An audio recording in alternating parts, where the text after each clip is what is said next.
Hello friends, welcome back to my channel. आज मैं आपके लिए लव ट्रायंगल पर बेस्ड एक कोरियन ड्रामा की एक्सप्लेनेशन लेकर आई हूँ। अगर आप मेरे चैनल पर नए हैं तो चैनल को सब्सक्राइब करके बेल आइकन को प्रेस कर लें, और अगर आपने चैनल को ऑलरेडी सब्सक्राइब कर लिया है तो वीडियो को लाइक और शेयर करना ना भूलें। तो चलिए अब कहानी की शुरुआत करते हैं।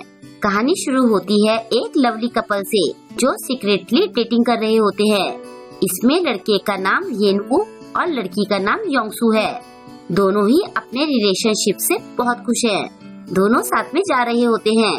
तभी पीछे से एक लड़की आकर येनवू के गले पर लटकती है। इस लड़की का नाम सोयू है, जो येनवू की क्लोज फ्रेंड है। वो येनवू के कंधे पर झूलते हुए कहती है कि तुम दोनों मुझे छोड़कर कहाँ घूम रहे हो। वो उन दोनों के बीच में घुसकर उनका हाथ पकड़ लेती है और कहती है कि ऐसे चलने पर किसी को तुम दोनों पर शक नहीं होगा। येनवू तो उसे कुछ नहीं कहता, लेकिन योंगसू को ये बिल्कुल अच्छा नहीं लगता। बाद में ये सब बातें वो अपनी फ्रेंड हाना को बताती है। वो पूछती है कि अब मैं क्या करूं। हाना कहती है कि क्या येनवू पागल है।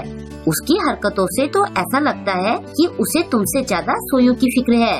योंगसू कहती है कि ऐसा नहीं है, वो मेरी बहुत केयर करता है। हाना कहती है कि तुम्हें सोयू से संभल कर रहना चाहिए। बाद में योंगसू गैलरी से जाते टाइम येनवू और सोयू को मस्ती करते हुए देखती है। उसे देखकर सोयू अपनी आँख में कबाड़ गिरने का नाटक करती है और फिर वो येनवू से अपनी आँख में फूंक मारने के लिए कहती है। बेचारा सीधा साधा येनवू उसकी आँख में फूंक मारता है। बाहर से ये सब देखकर योंगसू चिढ़ जाती है और गुस्से में वहाँ से चली जाती है। नेक्स्ट डे योंगसू देखती है कि सोयू ने येनवू का अपर पहना होता है। उसके पूछने पर सोयू कहती है कि मैंने ये येनवू से पहनने के लिए लिया है। देखो ये मुझ पर कितना अच्छा लग रहा है। योंगसू कहती है कि तुम्हारे तो इतने सारे फ्रेंड्स हैं, फिर तुमने येनवू से ये क्यों लिया? क्या तुम मुझे चिढ़ाने के लिए ये सब कर रही हो? तुम ऐसा क्यों कर रही हो? सोयू कहती है क्योंकि मैं येनवू को पसंद करती हूँ और मुझे लगता है कि वो भी मुझे पसंद करता है। ये सुनकर योंगसू चौंक जाती है। सोयू उसे धक्का देते हुए वहाँ से चली जाती है। थोड़ी देर बाद येनवू उसे मिलने के लिए बुलाता है। मिलने के बाद येनवू उसे एक गिफ्ट देता है। वो कहता है कि मुझे लगा ये तुम पर अच्छा लगेगा। योंगसू देखती है कि उसमें एक पर्ल नेकलेस होता है। उसे पाकर वो बहुत खुश होती है। योंगसू कहती है कि ये तो बहुत सुंदर है, लेकिन मैंने तो तुम्हारे लिए कुछ भी गिफ्ट नहीं लिया। येनवू कहता है कि इसकी जरूरत नहीं है, मैं बस तुम्हें खुश देखना चाहता हूँ। इसके बाद वो उसे नेक्स्ट डे मिलने के लिए पूछता है। योंगसू हाँ कहती है और ये सुनकर येनवू खुश हो जाता है। फिर योंगसू पूछती है कि क्या सोयू तुम्हारी खास फ्रेंड है? येनवू कहता है कि मेरे ज्यादा फ्रेंड्स नहीं हैं और वो मेरा बहुत ख्याल रखती है। मैं तुम्हें और सोयू को कभी भी खोना नहीं चाहता हूँ। ये सुनकर योंगसू सोच में पड़ जाती है। वो सोचती है कि अगर मैं इसे कहूँगी कि मुझे सोयू पसंद नहीं है तो शायद इसे बुरा लगेगा। साइड से ये सब सोयू देख रही होती है। बाहर जाकर वो एक जगह पर खड़ी हो जाती है और रोने लगती है। तभी सेरिन नाम की एक लड़की उसके पास आती है और उसके रोने की वजह पूछती है। सोयू कहती है कि येनवू ने गर्लफ्रेंड बना ली है और उसकी गर्लफ्रेंड ने मुझे उससे बात करने के लिए मना किया है। सेरिन पूछती है कि वो लड़की कौन है। सोयू उसे योंगसू का नाम बताती है। सेरिन कहती है कि तुम सब मुझ पर छोड़ दो। ये सुनकर सोयू खुश हो जाती है। ये सब उसकी प्लानिंग का हिस्सा होता है। वो खुद को बेचारी दिखाकर सेरिन को अपने साथ कर लेती है। इसके बाद सेरिन योंगसू के पास जाती है और कहती है कि क्या तुम येनवू को डेट कर रही हो? तुम्हारी वजह से सोयू बहुत दुखी है। क्या तुम्हें पता नहीं है कि सोयू येनवू को लाइक करती है?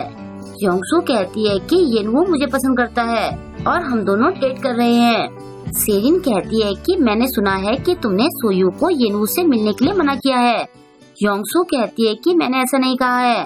तभी सेरिन उसका गिफ्ट उठाकर देखती है और कहती है कि तुम ये गिफ्ट पाकर कुछ ज्यादा ही खुश हो रही हो। तभी सोयू वहाँ आती है।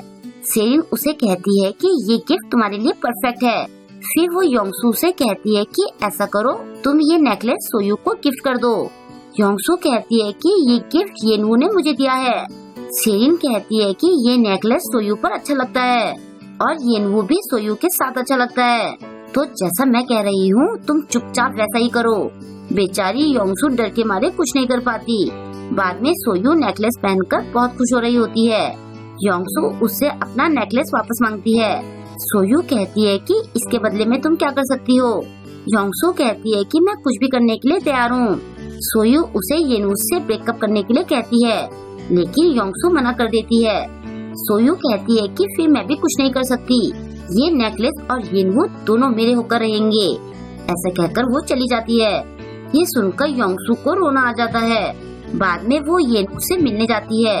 येनवू आकर पूछता है कि मैंने तुम्हें जो नेकलेस दिया था वो कहाँ है। वो कहती है कि मैं नेकलेस पहनना भूल गई। येनवू कहता है कि कल ही मैंने तुम्हें वो नेकलेस दिया था और इतनी जल्दी तुम उसे पहनना कैसे भूल गई। योंगसू से माफी मांगती है और पूछती है कि क्या तुम गुस्सा हो। येनवू कहता है कि मैं गुस्सा नहीं हूँ, बस मुझे बुरा लग रहा है क्योंकि तुम्हारे लिए वो मेरा पहला गिफ्ट था। योंगसू कहती है कि मैं बस उसे पहनना ही तो भूली हूँ, इसमें इतना सैड होने वाली क्या बात है। वो नेकलेस मुझे ज्यादा पसंद नहीं आया। येनवू कहता है कि कल तो तुमने कहा था कि वो तुम्हें बहुत पसंद है और आज तुम कह रही हो कि तुम्हें वो पसंद नहीं है। तुम ऐसा अजीब सा बिहेव क्यों कर रही हो। योंगसू कहती है कि मैं तुमसे लड़ना नहीं चाहती हूँ और ऐसा कहकर वो चली जाती है। येनवू उसे रोकना चाहता है लेकिन वो नहीं रुकती। उसके ऐसे बिहेवियर से येनवू को काफी बुरा लगता है। योंगसू अपनी सारी परेशानी हाना को बताती है। वो कहती है कि मैंने येनवू को बहुत हर्ट किया है, अब मैं क्या करूं। हाना कहती है कि तुम रोना बंद करो। योंगसू कहती है कि मैं येनवू से जाकर माफी मांग लेती हूँ। हाना कहती है कि तुम्हें कहीं जाने की जरूरत नहीं है, येनवू को सब पता है। योंगसू पूछती है कि तुम क्या कह रही हो। तब हाना अपना फोन उठाती है। उसने येनवू को ऑलरेडी कॉल पर रखा होता है। वो कहती है कि अब तो तुमने सब सुन लिया ना, इसने डायरेक्टली तो तुम्हें बताना नहीं था, अब तो तुम्हें सब पता होगा कि तुम्हें आगे क्या करना है। येनवू योंगसू को सॉरी बोलता है। ये सुनकर योंगसू रोने लगती है और कहती है कि मैं तुम्हें सब बताना चाहती थी पर बता नहीं पाई। मुझे वो नेकलेस बहुत पसंद था लेकिन वो तुम्हारी खास फ्रेंड है इसलिए मैं कुछ नहीं कर पाई। येनवू कहता है कि तुम टेंशन मत लो, मैं सब संभाल लूंगा। इसके बाद वो हाना को भी थैंक्स कहता है। थोड़ी देर बाद येनवू सोयू और सेरिन के पास पहुंचता है। उसे देखकर सोयू नेकलेस छुपा लेती है।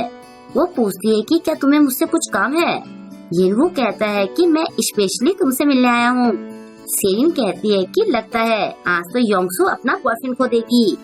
येनवू उसे चुप रहने के लिए कहता है। ये सुनकर सेरिन का मुंह उतर जाता है। सोयू पूछती है कि बताओ तुम मुझे क्यों ढूंढ रहे थे। येनवू कहता है कि मैं तुम्हें कुछ देना चाहता हूँ और फिर वो उसे एक बॉक्स देता है। सोयू खुश होकर वो बॉक्स खोलती है लेकिन वो बॉक्स खाली होता है। येनवू कहता है कि जो नेकलेस तुमने योंगसू से छीना था ये उसका बॉक्स है। सोयू हड़बड़ाते हुए कहती है कि मैंने उससे नेकलेस नहीं छीना था बल्कि उसने मुझे खुद गिफ्ट दिया था। येनवू कहता है कि मुझे सब पता है, तुम्हें ये सब करने की जरूरत नहीं थी, ये नेकलेस तुम ही रखो, मैं योंगसू को कुछ और गिफ्ट दे दूंगा। ऐसा कहकर वो चला जाता है। फिर वो उदास बैठी योंगसू के पास जाता है और उससे माफी मांगता है और कहता है कि तुम मेरे लिए सबसे ज्यादा कीमती हो। इसके बाद उसका हाथ पकड़कर उसे वो एक रिंग पहनाता है। रिंग देखकर योंगसू बहुत खुश होती है। येनवू खुद भी एक रिंग पहनता है। उन दोनों की रिंग्स कपल रिंग होती है। तभी सोयू वहाँ आती है। वो कहती है कि तुम मेरे साथ ऐसा क्यों कर रहे हो। येनवू पूछता है कि बताओ हमारा रिलेशनशिप क्या है। सोयू पूछती है कि क्या तुम मेरे बिना रह लोगे। येनवू कहता है कि मुझे तुम्हारे होने या ना होने से फर्क नहीं पड़ता। सोयू योंगसू से कहती है कि तुमने तो मुझसे मेरा फ्रेंड ही छीन लिया। योंगसू कहती है कि मैं ही बेवकूफ थी जो मैंने तुम्हें येनवू की फ्रेंड समझा। अगर तुम इसकी फ्रेंड होती तो तुम ये सब नहीं करती, तुम तो इसकी नॉर्मल फ्रेंड तक नहीं हो। फिर येनवू योंगसू के साथ वहाँ से चला जाता है। पीछे से सोयू उसका नाम चिल्लाते रह जाती है। वो बहुत फ्रस्ट्रेटेड होती है और यहीं पर इस ड्रामा की एंडिंग हो जाती है। इस ड्रामा से हमें ये पता चलता है कि किसी पर अपना प्यार जबरदस्ती थोपा नहीं जा सकता और जबरदस्ती प्यार पाने के चक्कर में हम अपनी दोस्ती खो देते हैं। आई होप कि आपको आज का ये ड्रामा पसंद आया होगा। आपको आज का ये ड्रामा कैसा लगा मुझे कमेंट करके जरूर बताएं और वीडियो को लाइक और शेयर करना ना भूलें। अगर अभी तक आपने मेरे चैनल को सब्सक्राइब नहीं किया है तो प्लीज मेरे चैनल को सब्सक्राइब कर लें और लेटेस्ट वीडियोस की नोटिफिकेशन पाने के लिए बेल आइकन को प्रेस करना ना भूलें। मिलते हैं जल्द ही नेक्स्ट ड्रामा के साथ। Thank you.